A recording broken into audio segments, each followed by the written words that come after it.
Warning, we are a spoiler-based podcast. At times, we are also an offensive podcast, and we are most certainly a verbally explicit podcast.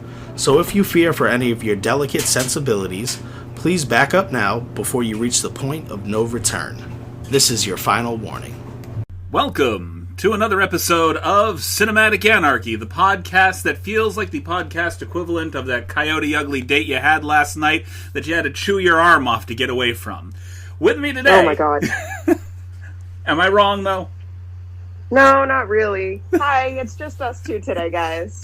Just me and Miss B today. We are working on slightly less rushed content. But life is busy. Life is busy. People get busy. And, even shit happens. Even in COVID world, it's tough to slow down and get shit done sometimes. Yeah. Spooky's gonna be here tonight. Ah, yes. Well, she's going to be here, but not here. Well, she's gonna be here with me. Oh, yes. It'll be a while before we get her back on the podcast, though. Yeah, no. She's doing her around the country trip. And today we picked sort of an easy, a softball. Kind of lobbed a softball movie because it's a movie that most people love. I didn't want to watch anything that was going to make me really think. Jack Black. There's a lot of movies of his I don't like. Nacho Libre. And this particular one I actually like more than most. Yeah. So, diving right in. It was lighthearted, it was cute, it was fucking... But Fredo made a comment, and, he's probably right. It would never pass today. It's not that it would never pass just today. Just because it's Jack Black, but...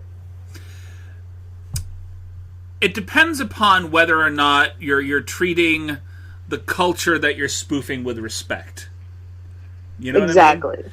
There's some people that just cannot handle the respect portion, and in some cases it's not even about the actual actor and or actress that's getting stuck in the role. It's about the fact that the directors and producers and the people around them are not making the effort to be respective to the culture that they're trying to spoof, so to speak. Yeah. Honestly, I love the movie. And, they featured a bunch of, real-life Mexican luchadors.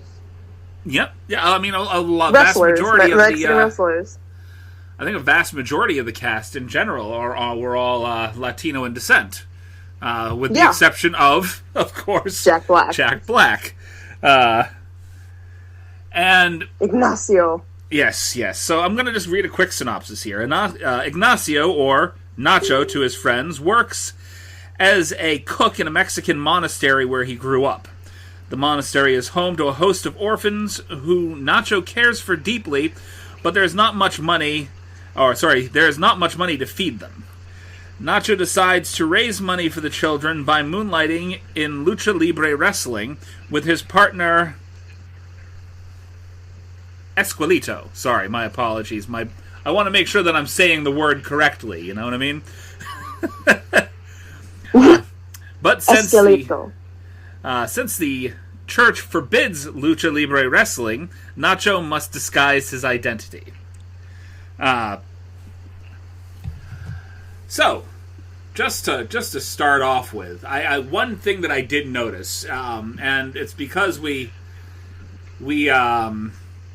watched The Pick of Destiny fairly recently. Yeah.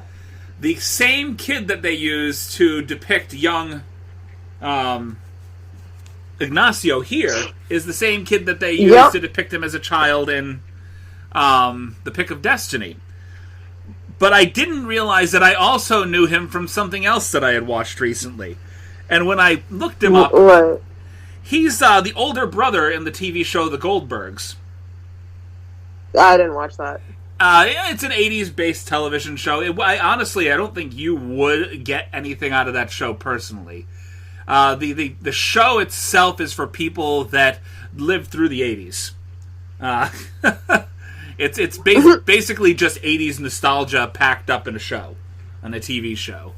And but the fact that he was the older brother in the show, and I had been watching it and didn't realize who the fuck I was watching, I was like, oh, 1 and 1, here we go.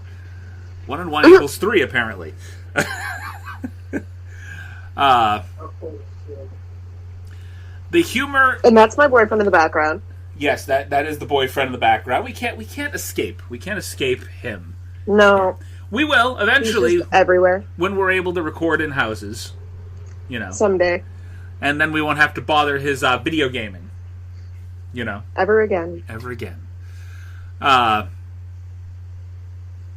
liked the film mostly for the fact that while there were some just outright hilarious moments, they presented it with such seriousness that the comedy didn't overwhelm the movie. Like, Jack Black's regular style is a very overwhelming brand of comedy sometimes. Yeah. And he didn't do any. He wasn't like disrespectfully fucking over the top about it. Even when they set him on fire in the middle of church, and you had the old priest just kind of get a handful of holy water and try to toss it onto his back while his robes are burning all around him. Even in that moment, the comedy didn't feel so out of place that you couldn't take the sort of serious cinematic tone of the movie. Yeah. And I don't know, maybe you might have gotten this feel with the scene where they have like the little battle royal. It kind of had a little bit of a Scott Pilgrim feel with how they were. Yeah. I don't know why. Yeah, why I felt cute. that watching it. That whole scene with these are my recreational clothes and the butt thing. The clench. Yeah, there was a little bit too much of. It was hard to ignore certain things, like Jack Black was obviously not wearing any undergarments underneath what he was running in.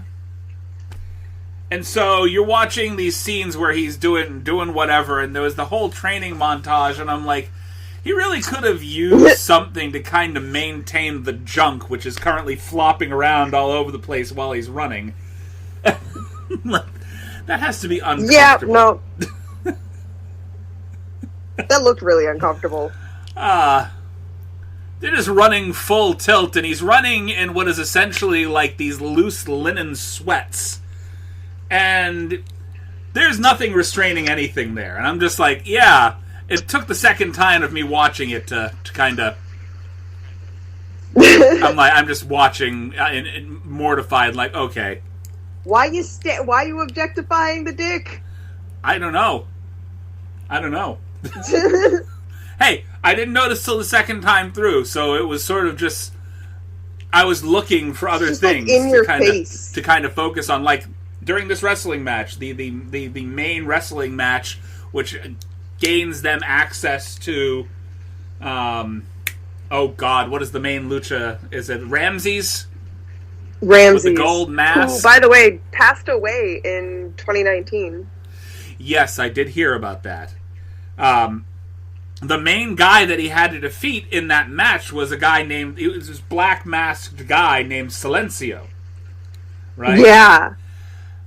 And I was looking, I'm like, I'm trying to figure out where the seahorses come in here. Because Silencio has two seahorses facing each other. They're silver seahorses just looking at each other on his chest. And I'm like, there's so many things you could have chosen to sew onto your outfit as a wrestler named Silencio. And you chose seahorses. I don't know. Maybe there's a reason behind it. I'm sure there is. Something that... I mean, with movies like this, it's cinematically done. It was well done, and I'm sure there's plenty of little things, little tidbits that we may not be realizing. Maybe I'm not I didn't research the movie quite as much as I should have. I just watched it twice in a 24-hour period. Which, by the way, that's enough Jack Black for me for the next month. Especially Jack Black barely clothed. I do like that after losing the match and being ushered away from the monastery, the little boy that he's been basically mentoring throughout most of this movie, the one that's basically fallen in love with him like he fell in love with Ramses growing up, offers up his mother's lucky machete. A lucky machete. Yeah. Hey man, the kid's thinking like realistically, it's tough out there. Take a fucking machete with you. Well, I mean, he did say that he wasn't going to anywhere specific. He was just going to go live and die in the wilderness of Mexico. Yeah, exactly. You're gonna need a fucking machete. So here, take the lucky machete. Good on the kid. Here, take my mother's lucky machete, because I don't want to see you die. Kid's fucking smart. Lord knows what you're gonna find out there. This is probably the fittest I have ever seen Jack Black to. Oh yeah, the most put together I've seen him, because the movie I saw a movie right after this because I was being lazy. I'm laying on my couch, and after watching it for the first time last night, Netflix decided, you know what, you're not gonna stop watching TV here. We're just gonna go in to the next Jack Black movie that we can find for you. Oh my God. And that Jack Black movie was The Polka King. I didn't watch that. It's about some guy who really knows polka music very well, but decides that he's going to expand his empire by basically setting up a Ponzi scheme and duping all of these people around him into investing in him. Okay. Yeah. So, but this is a more recent movie, and he is, he's not as in shape as he used to be. He's definitely... He's getting older. He is. He's letting himself go. Well, I'm getting older too, and I'm desperately trying to get myself in shape. Not Jack Black shape. Nothing against you, Jack Black, if you happen to... Oh, God. You know, I started thinking about all the people that we've mildly insulted throughout this podcast. And if anybody just sat, oh yeah, these guys are really great. Wait, what? What the fuck are you talking about me for? I'm not passing this shit on. We're kind of assholes. Yeah. I would, it is what it is. assholes. That's a good word for it. Yeah. It's me. I do a lot of it. I really do. I do a lot of it. Do.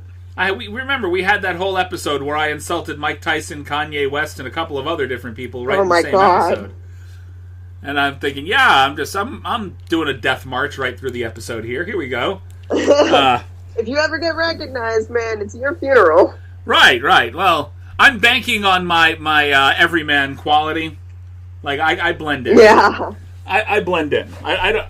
Nobody's watching up for me. You know, I walk down the way and it's just. Maybe a little bit less with the hair now. The hair is getting a little bit longer, and the beard's getting a little bit longer, so I might stand out a little bit. But yeah, I stick out like a blue thumb. Blue thumb. Yeah, I don't have the green hair anymore to lean back on. I don't have that. Yeah. It's now like this nicotine stained yellow that was underneath the green, since everything's kind of faded out. So I also noticed there was another kid. I don't know if you watched a lot of what was it? Was he from like Wizards of Waverly Place or Hannah Montana or some shit? I think he was in both, wasn't he? I don't even remember. At one point, Moises Arias. He was the little kid that asked for the salad near the beginning of the movie, and he kind of was picked on a little bit by Nacho's favorite kid, quite a bit. I don't remember the name of the kid in the actual movie, but I know the actor's name is Moises Arias. I know he did Hannah Montana. I think he was in a couple of different Disney shows, like Two Kings. We'll see. He was in King of Staten Island recently. I never got to see that. That I have not. I've been meaning to watch it. I know he was recently. He was recently in 5 Feet Apart as well. I didn't watch that. So he was in Wizards of Waverly Place. But he was a bit character in both shows, Hannah Montana and Wizards of Waverly Place. Yeah. He kind of plays that background character in a lot of Disney TV shows. Haven't seen that one. He was in a movie called Little Bitches. Astro Boy. Okay, I have seen that. And he's kind of everywhere. He has Yeah. He's not an unknown face. I recognized him like right off the bat. Like, oh, okay, I know who that kid is. He's a little peanut person in this particular movie, but he's grown into his looks. Yeah. So I watching this movie, I found out that the guy with the weird smile that I see everywhere in memes and shit, it's from this fucking movie. It's Escalito. Oh, okay. Yeah, they made that comment like halfway through the movie, like somebody called him horse lips. Or horse face or like that. Oh, horse face. Horse face, yeah. I was just like, I don't recognize him from anything else. I have not seen any of the other movies that he's been in, but that may be primarily well, okay, I saw Epic Movie. He was in Epic Movie, I've seen that. But primarily everything else that he's done has all been Spanish language movies. So I don't know. Maybe I don't know if that's a bad thing or a good thing. I watch foreign films. I mean, you could watch the films with the subtitles. I watch foreign films, but it's usually something that had some kind of cultural significance. Like I've seen Cinema Paradiso, which I really liked. Amelie, I liked that movie. God, there was I can't remember the name of the movie now. Pan's Labyrinth was fucking amazing. Have you seen City of Angels? I think I have. Okay. So the movie that was based off of was an Italian film that actually starred Peter Falk in the angel role. Okay. But he was also sort of playing himself, which was kind of weird. It's an older black and white movie. I don't know. I'll have to look it up. But no, like I said, I've seen a lot of foreign movies, but they usually are something that was culturally significant to, whoever that I was watching that movie about. So, and I feel you. I've fallen out of watching a lot of foreign films just because I used to like watching them with people, and my current flock, the people who have been cooped up in the house with for the past several years, are sick of fucking watching movies. They don't want to read their movies. Here's where I laugh. Okay, they do not want to read the foreign movies. So I had when we watched the Battle Royale movies, I had to watch those on my own. However, the subtitles are permanently on everything. So they don't want to read their movies, but if it gets noisy in the house, and we live right on the main road, as you can probably hear through the podcast, several episodes, cars and motorcycles and everything have interrupted because I have no fucking padding anywhere, no soundproofing. Yeah. So rather than disturb the upstairs neighbor and the downstairs neighbor by turning everything up full blast, we just put on the subtitles so that if somebody whispers something, we're still getting what they're saying. Yeah. So, I mean, I thought that was what everybody did. It was not something that I did until after I had kids. Yeah. It was because I could pay attention. I could pay attention to a movie. And then all of a sudden it became, with the kids in the house, and then the pets, it became, there's all these noises that are happening, and sometimes you have to go, okay, what are they saying? I don't want to turn this up.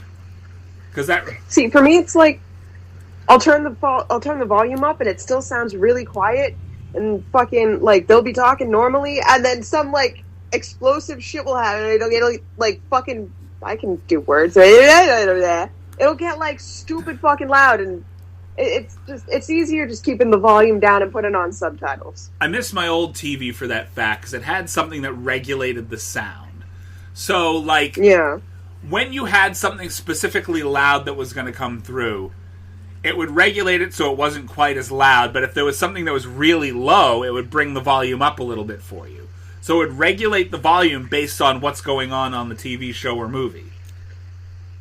It's like... Word. It's like, I don't know where they got that from, but I like that. That's very convenient. But my old TV is now sitting in Ben's room being unused. Well, we got the new TV and we put it out in the old TV out in the kitchen initially, because Ben had kind of a little itty bitty TV in his room. We decided to give him the big TV along with the old PlayStation, and we realized that the heat damage that had happened in the kitchen, like the right half of the TV, starts out progressively darker than it gets to the regular picture over here on the left side. So, oh no! So eventually, this TV I've got in my living room has got to go into his room. That's fun. Getting back to the movie, because we get off track. I mean, there's not much left to this. Like, okay, so it's basically just like he's not fighting for the right reasons. He wants to be famous and rich, and he wants to, buy shit, and he wants to be recognized, but recognized with his mask on, Right, and he is shed of his mask by the end of the movie. Like, his mask is revealed. His mask is taken off, and everything is revealed directly in front of everybody. And at that point, he doesn't care, because it is more important for him to win for the orphans. And I like how they kind of set the environment that the final wrestling match takes place in to be completely against him. Yeah. Like, everything is, like, the entire video is done in this kind of gold, sort of beige tone. And Ramses is dressed in all gold. The entire mat is done in gold. The posts, the ring buckles, everything in gold. The ropes themselves are in red. But it's like the entire... I want to say the entire arena is just set out as if it were against him. Like, he has to overcome the entire place. Overcome the fans. Overcome... the wrestler himself, who trashes him pretty decently throughout the entire match. Yeah. And he was a dick to him, to his face, earlier on in the movie, maybe, like, I don't know, the day before. Right. The kids were asking the Friar Ignacio to go ask Ramses for an autograph for them. And fucking, he walks up, he asks for the autograph, and he's like, but they're orphans, and da-da-da. And Ramses just, like, fucking shoves him and throws him across the street. Initially, Ramses wouldn't even acknowledge him. He kind of let him talk, and then he turned back around like he didn't exist. Like, okay, and went right back to talking to his friends. And Ignacio wasn't having that. And so he was like, come on, they're orphans. They're just asking for a signature. And that's when, Ramses decides to basically toss him across the way. Brute strength. Period. Yeah. But, that being said, he realizes in that moment this guy that he's idolized. That's why he decided to fight and do this. Basically, for the kids, do it for God, blah, blah, blah. Very religious. Do it for the right movie. reasons, not for himself. Right, because this guy who, even as everybody was telling them, a lot of these people wrestle for themselves. They wrestle for the fame. They wrestle for the vanity of it. And he wasn't doing it for the right reasons. They said, yeah, you're not going to win unless you're doing it for the right reasons.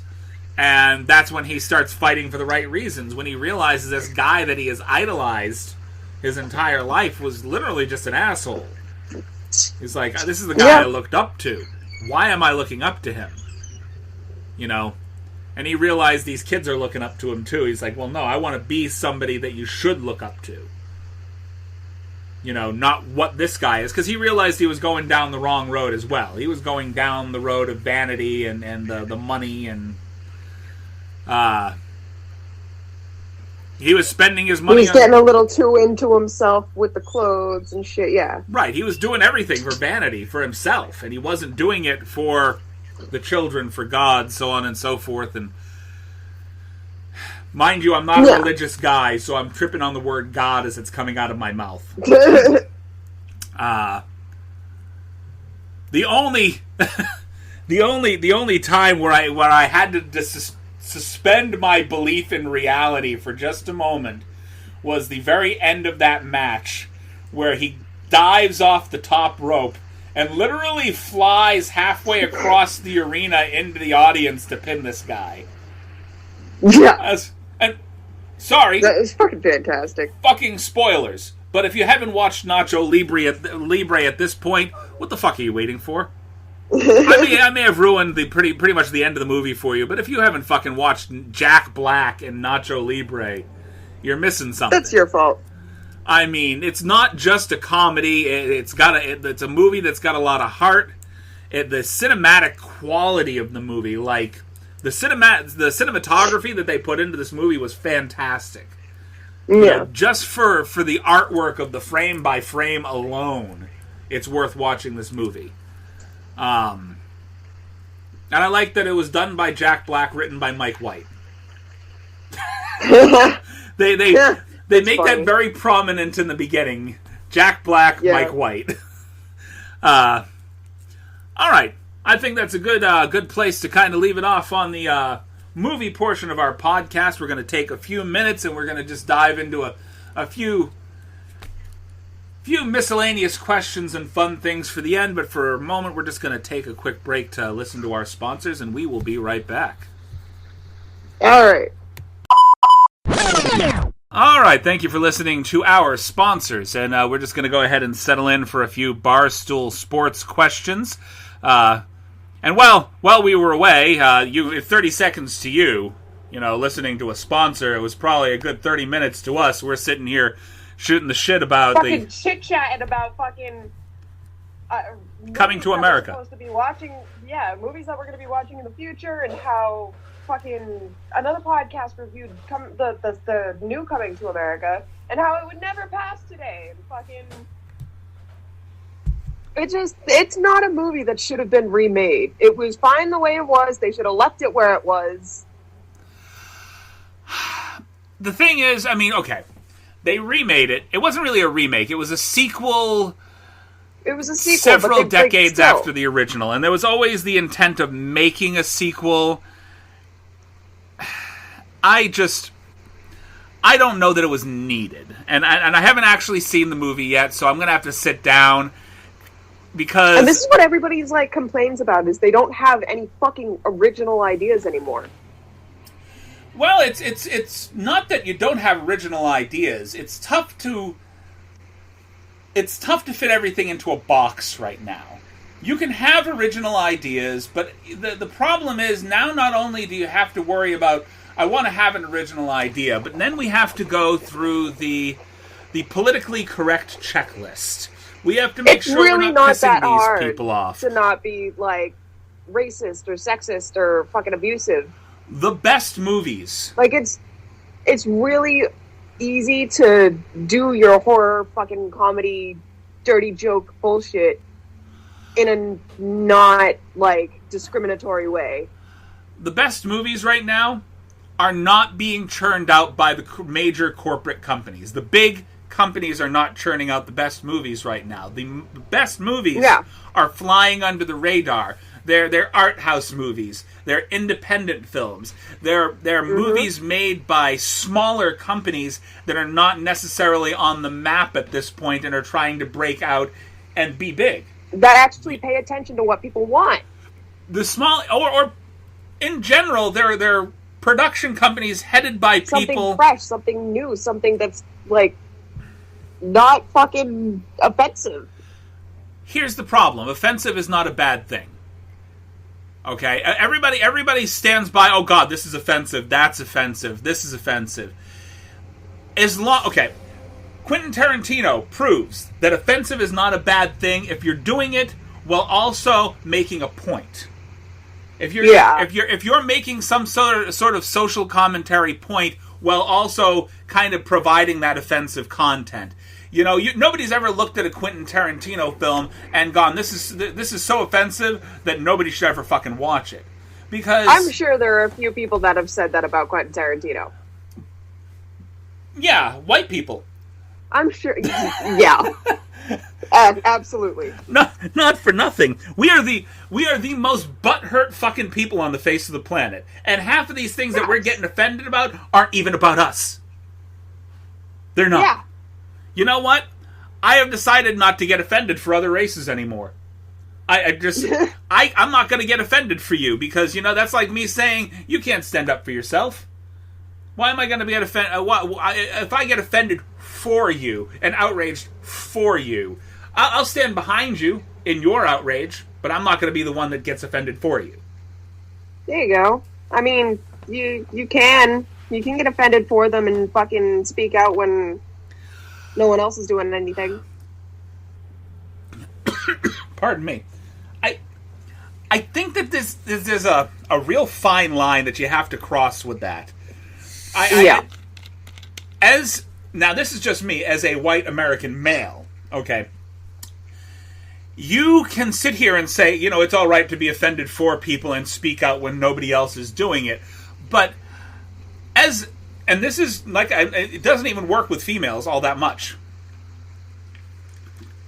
As a white American male, me speaking up for another race, you want to talk about having to tiptoe around things.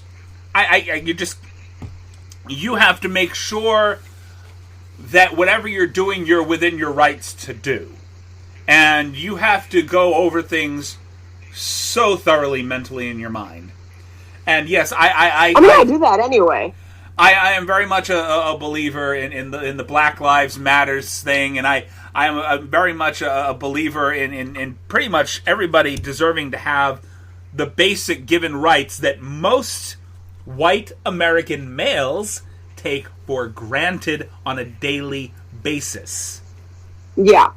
You know, if you're born with those rights and are given those rights, and you have never once a day in your life had to fight to keep those rights, you don't have a say there. That part. Am I wrong? You muted yourself. You muted yourself, Miss B. Oh, I thought I unmuted myself. Anyway, let's move on to some lighthearted shit. You're not wrong, though. Right. So, moving away from what is obviously a tea time with honey topic.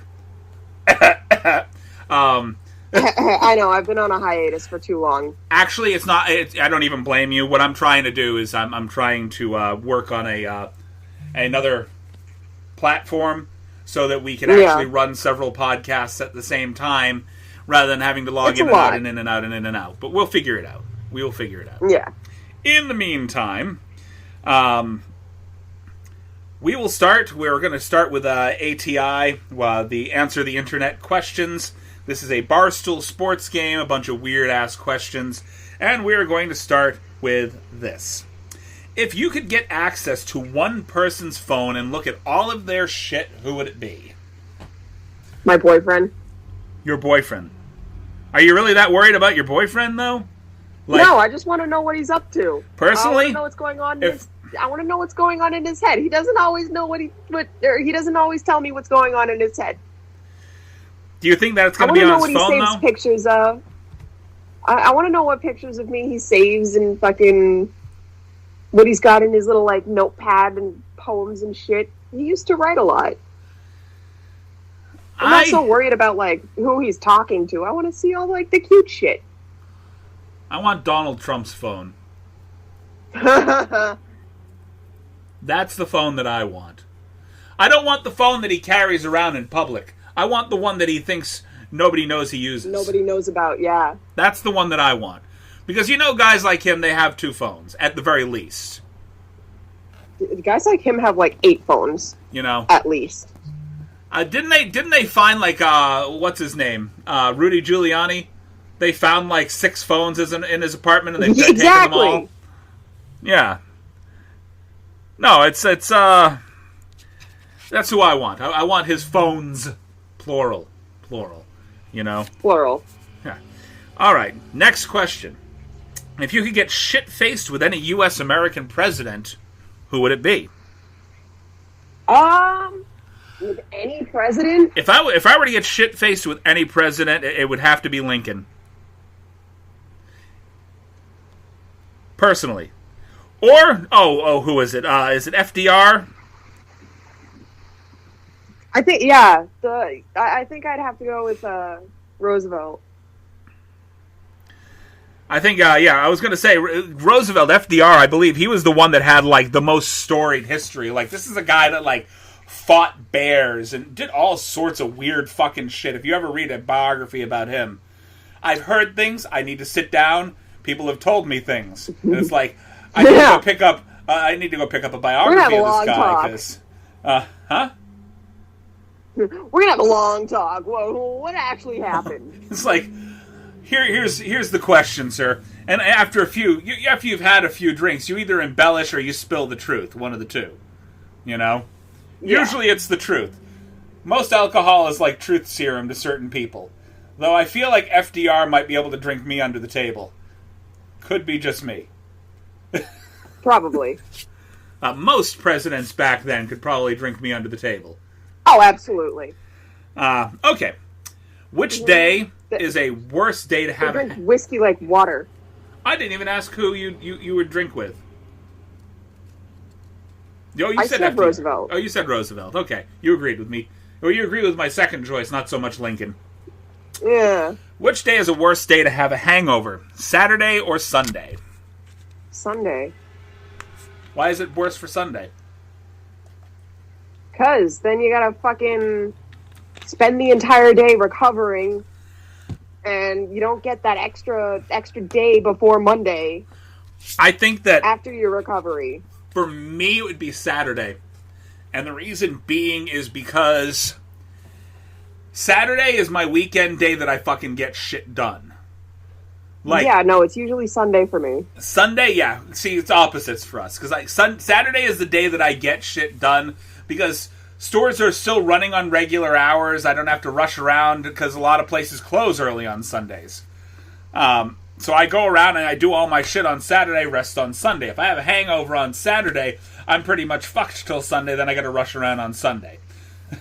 If I have a hangover on Sunday, I'm pretty much fucked until Monday, and then I have to go to work early in the morning. You're pretty... If you get almost your shit done on Sunday, if you have a hangover on Sunday, you're fucked for the rest of the week.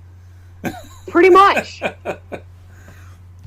That's the horrible thing about making Sunday your to-do list, you know?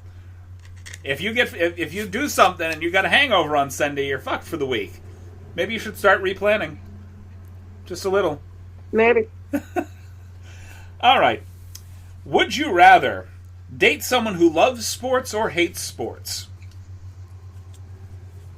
I'm going to go with hates. Yeah.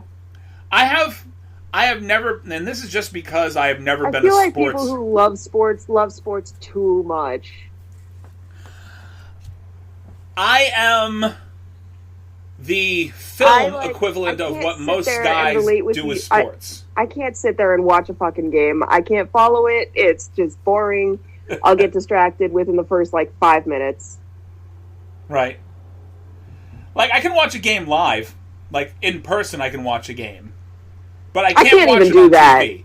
I'm not the guy that can sit down and watch, your any given Sunday fucking football. Just not. It's not going to happen. No. No, it's like, because you know what goes on in my head, right? When I'm watching a football game, the first thing that goes on in my head is, this would make a horrible movie. Just... Because I've seen, that's my sporting events right there, are the ones that you see in movies. My boxing matches, Rocky. My football movies, you got Any Given Sunday, The Replacements, all sorts of different things. I've watched basketball movies, I watched the most recent Space Jam. I wasn't that impressed. Honestly, I liked it. I liked it more than the original. I can't say that. I can't say that. Because you know why I can say that? LeBron seems to have... have oh wow, we have some really loud vehicles going on behind me here. Yep. LeBron seems to have some acting chops. Michael Jordan could not act worth a damn. As a matter of fact, not only could Michael Jordan not act worth a damn, but every other basketball star that they had in the movie seemed to have done a better job acting than the lead guy they picked to act in that movie. The only reason why Michael Jordan got the lead was because Michael Jordan was Michael Jordan. You know? Yeah. He was the guy at the time. He was what LeBron James is right now. And I think that they should take the next step with the Space Jam movie, and there's going to be a third movie. But I want it to star The Rock, called Space Slam. What? Oh my god. What do you think? Come on. Oh my god. I don't think they would. I don't know. I don't think that would be a bad idea. Because one thing that you can say, one thing that you can give to wrestlers, okay, is the fact that they know how to act. Yeah, that's... Okay. They do got that. So, I believe a Space Slam movie would do far better than Space Jam. You know? You may not even have to have The Rock do it. You could have another popular wrestler do it, but I just can't think of one that would have the charisma that The Rock would have in the role. Batista? I stand corrected. Yeah, I don't. Right? My thing is the way that he's been talking lately. He wants to be taken seriously as an actor, and I don't know that he would want to star in a movie about wrestling. I really don't. I think he'd do great. I think he would do great, personally. But I just think from his own personal standpoint, I think he's trying to distance himself from the ring. Like, several people have asked, when are you going to step back of the ring? When's your next match going to be? And I don't think that he plans on having a next match. I think he's done with the wrestling ring. I don't blame him. He's actually a very good actor. I've liked a lot of the movies he's been in. By the way, lead actor of Army of the Dead. So that movie that I'm talking about us doing.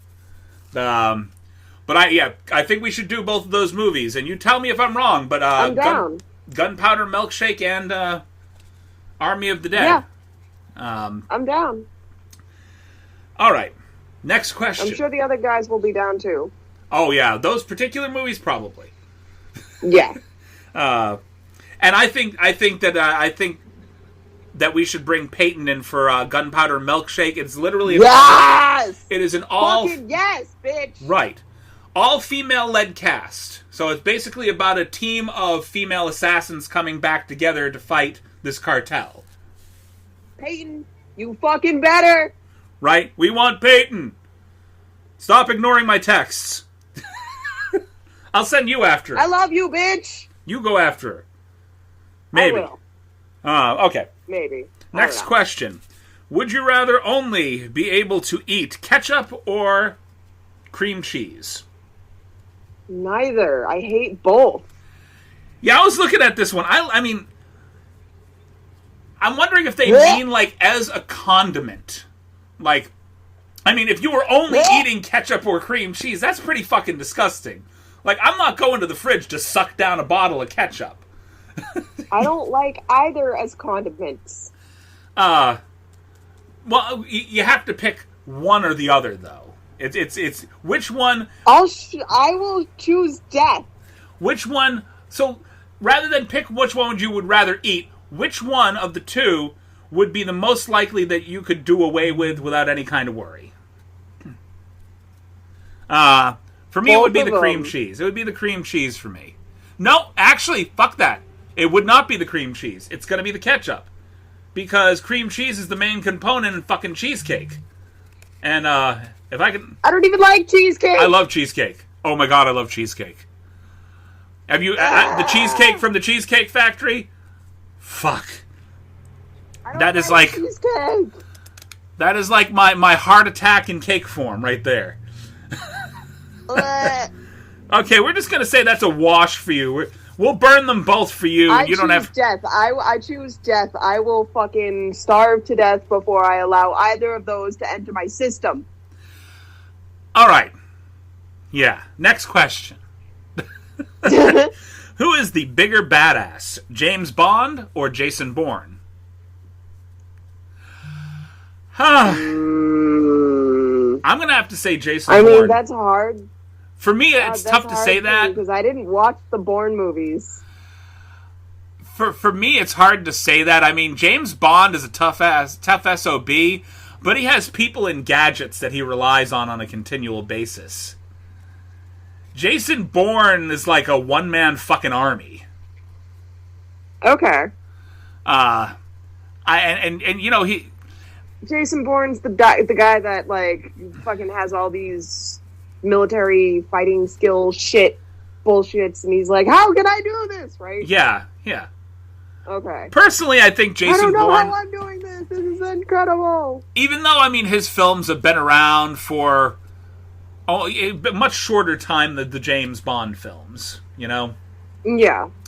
I would have to give it to Jason Bourne, even though there's more to the franchise for James Bond. I think Jason Bourne is the certifiable badass there. If you could only eat one meat for the rest of your life, which would you pick? Beef. Now, this picture worries me. The picture that comes along with this card worries me tremendously. Do you see why it worries me?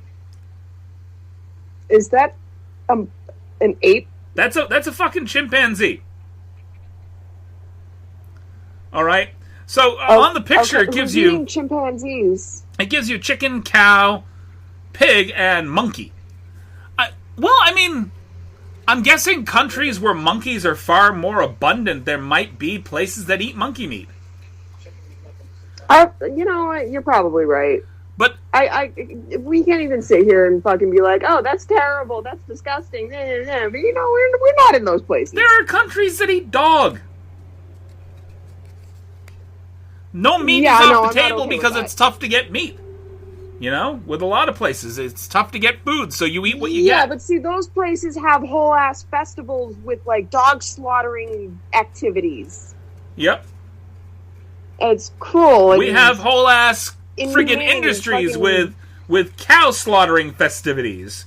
It's not... it's not any different, but... No, it's the difference between tradition and industrialism. Yeah. You know, we let me. I'll eat the meat. I'm not about to like go have a whole fucking festival slaughtering the animals. Think about it this way for just a minute, though. A lot of these places are having a festival slaughtering the animals, but they're also honoring the animals and making sure to use every single part. So it's not an industrial exercise. It is an actual caring activity where, you know, yes, it's a festival. Yes, don't get me wrong, but they're also honoring these animals as well. The dog slaughtering festival I'm talking about, right? I guess maybe I don't. Are we about to get deep and dark again, or should we wait? We're not going to get all like deep into it right now, but there's this whole dog slaughtering festival, and it's fucked up, and just don't speak any good words on it until you see what actually goes on, because it's not a fucking like respectful thing to the animals. Okay, I wasn't necessarily speaking good, but I'm just talking. No, I know, but it's like they don't even respect the animals. Like, it's fucked up. It's really fucking bad. I'll just qualify that by saying one thing. The industry that we use to create I've been part of it at one point. And the industry that we use to process our chicken, process our meats, process our pigs, it is so... Also very fucked up. It's very fucked up. Just our consumption of meat in general. I'm amazed that I'm not a vegetarian based off of what I know. You know? Yeah, right? Absolutely amazed. That being said, let's move on and keep a little lighthearted. We got 2 more questions to get through before we start talking about things that make us reassess our human condition. Okay, first question. Would you rather be a world-class dancer, singer, or fighter? Fighter. Okay. I mean, I want the first thought in my head was I would want to be a world-class fighter. Because if shit really hit the fan, like the apocalypse, the ability to fend or defend yourself is something you definitely want to have. No, you know what? I want to go with world-class dancer, because they got some fucking serious endurance. Okay. The second part was world-class singer, just based off of the fact that I love podcasting, that I love being in front of a microphone. I used to do a shitload of fucking karaoke. I do sing. You guys have heard me sing off the microphone here. And I never really did anything with it. I had an offer once when I was much, much younger, less than half of my current age, and I just... This tells you how long ago was it. I took the cassette tape, and it ended up in the top drawer, and I never did anything with it. Basically because I had moral battles going on in my head. Because I was a white kid, and they gave me an entire cassette of Motown songs to sing. Everything from Stevie Wonder to Luther Vandross to... oh, God, who else? Michael Jackson. And I'm like, what exactly do you want from me? Thank you, but no. I just put it away. Last question. Here we go. A question for the human condition. Are you ready? Okay. Would you rather know when you're going to die or how you're going to die? See, quiet. Quiet after that. Do you want to know? I don't want to know when. I do not want to know when. I would want to know how. Because how gives you the slight opportunity to probably avoid what was going to kill you and change that how into something else. Knowing when just means you're going to die at that particular point. Doesn't give you any idea of what you're going to do or how it's going to happen. Just gives you that thing in the back of your head, like, this is the time I'm going to die. I have to get everything. You would constantly, well, actually, that might change my mind a little. I was thinking I want to know when, just because, like, I want to get my shit done. And if it's a short amount of time, then I'm going to quit my fucking job. I'm going to grab my last paycheck. I'm going to go fucking take my kids somewhere and die in peace. That's where that idea comes from, though. Live every day like it might be your last day. Because it's a very good possibility with everything going on around the world right now, that could happen. Yeah, but see, we can't live every day like it's our last day, because then we're going to end up on the street and fucking... Not necessarily. It depends upon what you take from that. What you take from that saying. It depends on what you take from that saying. If I live every day like it's my last day, I'm going to be splurging a lot. For me, living every day like it's my last day would mean wanting to communicate with people that I love, making sure that I'm talking to people. Hey, how are you? Blah blah blah blah blah. No regrets in the end. Squashing old feuds.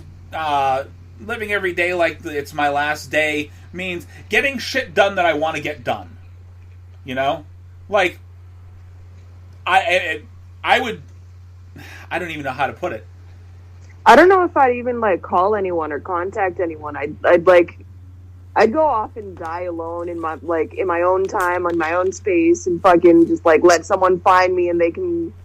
I'll write a note or something and be like, I love you guys, I appreciate y'all. Thank you for existing in my life, but, gotta do me. It depends on how much time you have. Yeah, exactly. If you find out that you're going to die in 2 days, then yeah, I can understand that mindset. I'm going to go off and die alone. Now I'm going to die anyway. Might as well die where I want to die, when how I want to die. If this is how it's going to happen. I don't want to spend fucking the next 48 hours contacting everyone that I have ever known and being like, oh, I'm sorry we had all these problems and shit, or, oh, fucking, I forgive you, or some bullshit. I don't want to spend my time thinking about all that shit. I just want to, enjoy my last time. But if they tell you you're going to die in 10 years, I want to do everything that I can to see everything that I can, to just experience as much as I can. Because I'll be honest with you. I don't know. I'd probably keep that a secret. What do you mean? I probably, if I knew I was going to die, like, specifically what day and time and, like, years from now, I would keep it a secret, and I would, you know, subtly get shit done, make the relationships that I have count, and then disappear that last day and fucking go die alone. Leave a note. Okay, that's fair enough. I still don't think... I mean, we have two different approaches here. You know? We have two different approaches. I mean, it had been my intent, and I really don't want to do this when I'm 80 years old either. You know, kind of like what Timberly's doing right now, kind of going around the United States and just kind of seeing shit. That's kind of what I wanted to be doing. I don't want to be, you know, just sitting at home for the rest of my life renting an apartment. I don't. Yep. And, you know, it's tough. It's not something you can pretty much say, hey, you know, I'm going to bust my ass every day at work, do overtime, and one of these days, you know, something's going to happen. I can't even guarantee that. So one of these days, I'm going to have to make something happen. You know, I can't just wait for it to happen to me. I have to make it happen for me. Exactly. Which is part of why I'm sitting here chatting and doing everything that I'm doing with you guys. It's part of me finally getting out and saying, not only do I want to make something happen, but I want to try to make something happen for people that I care about too. You know? Yeah. So, yes, I just basically, and Omar, if you're listening, whoever... Get all sentimental on us. With get all sentimental. I care about you fucking people. Jesus. So, that being said, we're going to go ahead and end the podcast today. Please like, subscribe, listen, share. Pop on our page. You know, leave us a good old hi, how are you? Or if you don't like us, give us a good old fuck you. I don't care as long as you're interacting with the page. Go say hi. Do something. Pop over on Anchor. On Anchor, you could actually leave us a message for the podcast, which we could play. We have not gotten one yet in 3 years. And we need something. Oh, God, you're right. Yeah. You know, we have that option. People can leave us messages. People can leave little things, you know. Even Timberly, who's going to be by later we gotta step up our thing. We gotta fucking spread out, and we're working on our new setup. You know what, though? We got sidetracked. We were doing very well. We were getting videos out. We always get sidetracked. And, well, the world got sidetracked. It's not just us. The world got sidetracked with COVID. And you know how hard Bo it is? Burnham said, the funniest thing happened. Man, the funniest thing happened on the way to doing some content. Right. So, go ahead. We're out on pretty much any podcasting platform that you can think of, with the exception of a handful. We're not quite in the upper echelons of podcasts yet. So, you know, you're not going to find us on iHeartRadio because apparently they don't heart our podcast yet. Maybe someday. In the meantime, yeah. This is very dragged out. Very dragged out. The idea, Chris. Drink some fucking water, you thirsty bitches. Yeah. What Miss B said.